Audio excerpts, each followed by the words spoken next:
Om Namo Narayana, welcome back to the final chapter in Drop Your Science in the final book by Radha Carana. It's been a rough morning. I just don't feel good today. I've been recording all these videos in one go so I can record them and get them out there and maybe he can see them. My voice is crap. My throat is crap. I barely slept. Could be coming down with something. And I just want to say, though, it is not a pain to do this. You might ask why? Why not wait? You know, but I know I can't. I gotta do this. But the thing is even though every so often I have to stop and just go sit and read a book and rest my throat, I feel like reading this today is making my morning valuable. I'm doing something productive with my morning, because otherwise I'd be sitting and maybe watching TV and just sort of like zoning out, because that's how I feel. And it's a snowy day out. Today is actually, I think, in the 20s, but it got down to 0 degrees earlier this week. So it's cold and white out, and I could go out, but tomorrow I will. But you know, reading these today, I feel like I'm accomplishing something, and even though I'm kind of struggling with my throat, it's a worthwhile struggle. So, anyways, and then the light went out, so I have to change that after all this is done. And get lunch and take a shower. Anyways, Chapter 4. Bhagavatam's Universe. Verse 1. My dear King, I have now described for you this planet Earth, other planetary systems and their lands, rivers, and mountains. I have also described the sky, the oceans, the lower planetary systems, the directions, the hellish planetary systems, and the stars. These constitute the Virat Rupa, the gigantic material form of the Lord on which all living entities repose.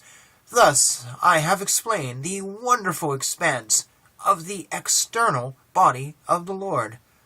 Srimad Bhagavatam, Canto 5, Chapter 26, Verse 40. This is the last verse in Canto 5. I have used it here as the first verse to begin this topic of the Virat Rupa. Srila Sukadeva herein declares that he has clearly shown the situation of the earth. He has also described the 7 planetary systems and their lands, rivers, and mountains. These lands, rivers, and mountains are all on Bhumandala, the flat section of universal Earth. The aspect referred to as the planetary systems implies that each area of Bhumandala has a top and a bottom, which makes 7 independent toroidal planetary systems. One can clearly see this vision from a higher vantage point within the mind. However, all beings with humanoid forms, including Lord Brahma and the sages and humans, live on the flat section of land called the earth of Bhumandala. The two angles of vision should not be mixed up by immature devotees who think they know Shastra. Sukadeva also mentions that he has described the sky, the oceans, the lower planets, the directions, hell, and the stars. Even though these things are self-explanatory, they are important to clarify as the minds of the devotees have been twisted by the psyop of modern science and its proponents in devotee dress. Yes, dear devotees, while you have been asleep in your devotional practices, your precious religious movement has been infiltrated and you have been purposely misdirected. Earth rests on the water, and beneath the oceans are the lower planets. The cardinal directions show that we live on a flat surface, and the deities of the cardinal directions live in the Shaka Ocean, just beyond Shakadvipa, but before Pushkaradvipa. Hell is underneath Patalaloka, and is where the ancestors reside. One goes there in a subtle body. It marries up with the 8th sphere, in which is found the Golden Land on Bhumandala, and the Akasha Brahmaloka at the top. One enters this sphere only in mental form. Sukadeva also mentions the sky and the stars. By everyday experience, we know that the sky is always above the land, and the stars are above the sky in outer space. Shukadeva gives absolutely no indication that our Earth is a globe floating around in outer space with the stars. Rather, he clarifies the matter by showing the actual situation: Earth with sky above and water below. Above the sky is outer space, wherein the stars are found. Well, it is really that simple. It is time that the charlatans who are running the scientific team at the TOVP be ousted for going against the truthful teachings of their master. Not to speak of the large paychecks, flights, accommodation, and royal feasts and false adoration they gladly take, all received from the devotees' sincere love in the form of donations for building the TOVP. An ultimatum should be given as follows: either give up your faulty science and accept Vasudeva as your master, or leave your position. And please, stop taking money for your so-called devotional service. If you are a real man, you would also return all that you have taken over the years, but of course we know that will never happen. It is important to mention that there is sky in outer space under the Earth in the lower planetary systems. However, that's an intricate matter to discuss in a summary. Therefore, I request my readers to study my Book 3 of Vasudeva's Vedic Universe to discover the full explanation of the universe. Verse 2. The great sage Shukadeva Goswami said, "Hereafter I shall describe the dimensions, characteristics, and forms of the 6 islands, beginning with the island of Plaksha." From Srimad Bhagavatam, Canto 5. There are many slokas that can be used to explain the topic of universal structure. This is the first sloka from chapter 20, discussing the universal situation. Previously, Jambudvipa, along with its inhabitants, and goal following the path of Nritti, was discussed in great detail. Plakshadvipa is the second island out, after Jambudvipa. Jambudvipa, of which our Earth is a tiny part, is 100,000 yojanas in diameter. That means that it is round. Being an island, it floats on water just like a lotus leaf. Thus it is surrounded by the saltwater ocean, which has the same dimensions, and is therefore also round.